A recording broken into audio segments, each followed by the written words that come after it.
Alright guys, my name's Ryan from Adaptive Firearms Institute, and I wanted to talk a little bit about the Surefire Warcomp. Now, this is something I've been running about 2 months now or so. Had an opportunity to shoot it at night a little bit. I've shot it, on the ground, urban prone, different positions, and I wanted to kind of give a little bit of a review about it because there's not a lot of information on it online. So I just wanted to talk a little bit about it.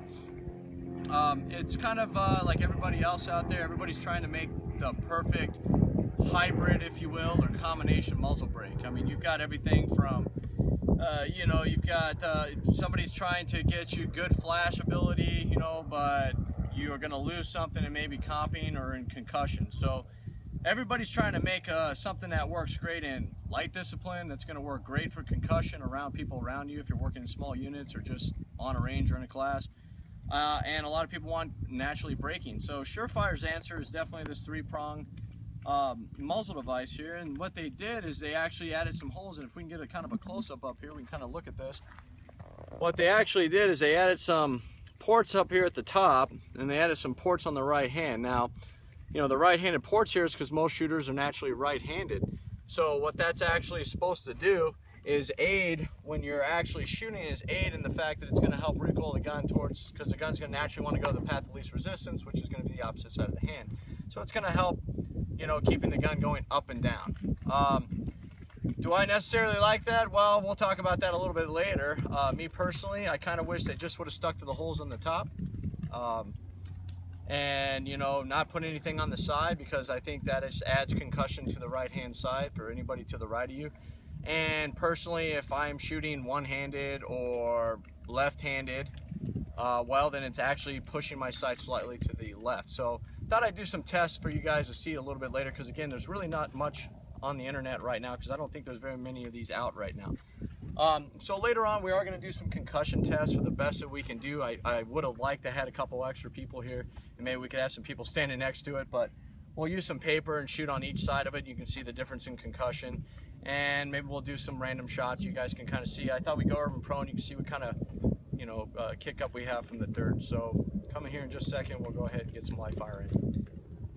Like I said, we had hardly any holes, no holes on the left side. We got some holes on the right side, so I think we're going to see a little bit more concussion coming on the right hand to the shooter. So let's go ahead and do what we can. Again, not super scientific. We're going to kind of get an idea. I'm going to try to stand back a little bit further away this time and see what happens. So we're going to be going ahead and going hot.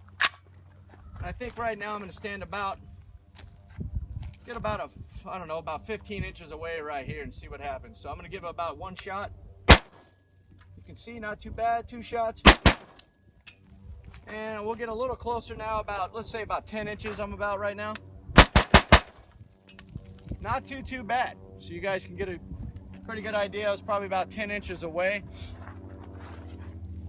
See a little bit of frag from the paper there. We just shot from the other side, and we're actually reusing the same piece of paper because it was actually pretty good. So from the right side with all the ports on it, it actually did pretty good from about 10 inches away. Okay, so we're going to go ahead and try it from this side, but there's actually no ports on this side. And we're going to go ahead and see, and again, not super scientific, but you kind of get the idea on how much concussion, how much this thing is swaying back and forth. So we're going to go ahead and go hot, get a couple rounds down range, and actually see what happens. Okay, so I'm about right now, I'd say about 10 inches away. Let's start with 12. I'm going to get one shot real quick. Okay, we're going to do another one. I'm going to go ahead and get you about 3 rounds. So maybe a little bit more. So as you can see, we're about 10 inches away. This is a reused piece of paper. We use the same piece of paper, so concussion on this thing is actually really good. So here in a second, the next thing I thought I'd do is go ahead and get down to the ground. People asked about how much kick up you have, how much dirt kick up we're going to have. I know it's very similar to this kind of a test, but we'll go ahead and go prone, urban prone, see what kind of hole and kick up we actually have. Okay guys, we thought we'd go ahead and do another test. Basically what we're going to do, this is Arizona, so the ground here is hard as hell. It's not very soft ground, so when you basically, you're not going to have a whole lot of dirt kick up, but we thought we'd basically get urban prone. One of the things that does happen here in Arizona when you do go urban prone is pretty much every little bit of rock and sand pretty much hits you at, pretty fast in the face. So anybody who's gone urban prone with a brake, knows it's a mistake after you do it. So we're going to go ahead and see how the ports actually work on this, and if it's going to kick stuff back in our face. Well, we'll find out here in a second. All right, so let's go ahead and do that. We're going to go hot and see what happens. So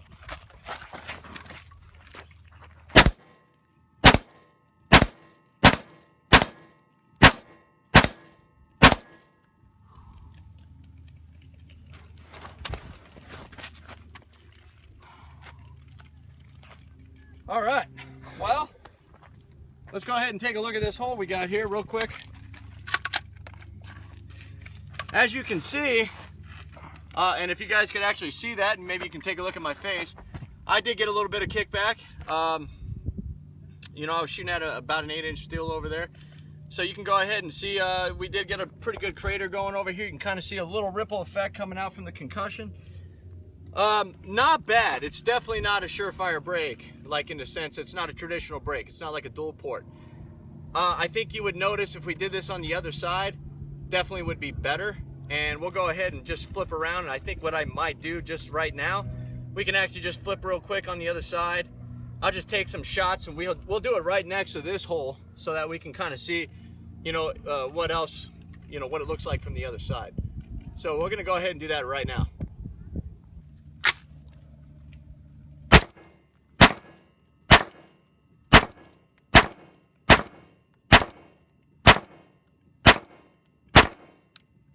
Okay, so I'd like to go ahead and take a look at. That time I didn't eat any dirt that time. So bad, it still had some kick up. What I'd like to go ahead and look at real fast is over here. We can go ahead and see the holes here. As you can see over here when we were shooting with the actual ports. Now guys, if I can get the camera on me again, I'm gonna go ahead and unload this. But what we can actually see is the side when we went down, when I first went down urban prone and I actually had the ports, yeah, I ate a little bit of dirt. And as you can see there from that hole, I kind of kicked up some dirt here. Flip that around, now shooting the other side, you can see, I try to keep the muzzle on plane. As you can see, the concussion's much more further out, and it's kind of pushing the dirt out instead of blowing the hole. And you can see where the initial port was blowing, and then the air was going forward on this. So you can kind of get an idea.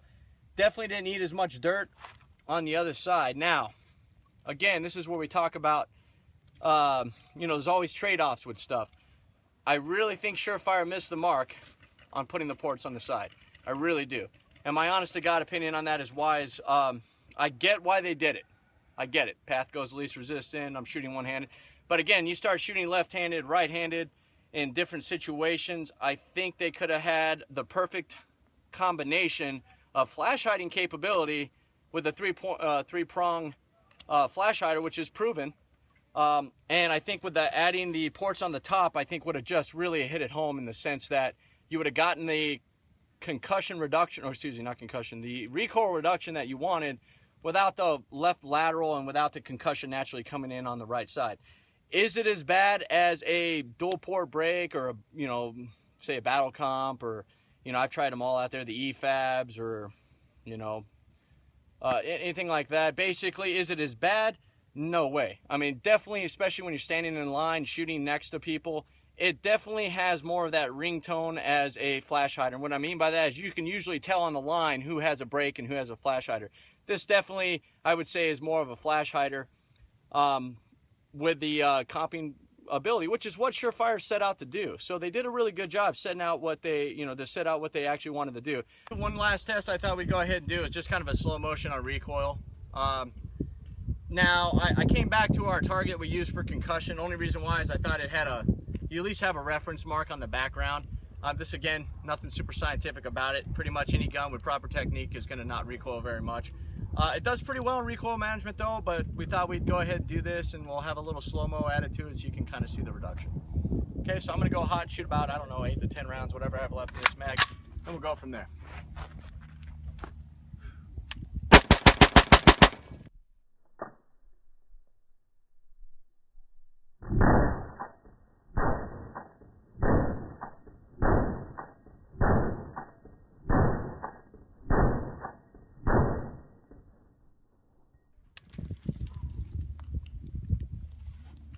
Okay, well that was it, guys. As you can see, we kind of killed the paper. It was only holding on by a couple staples there.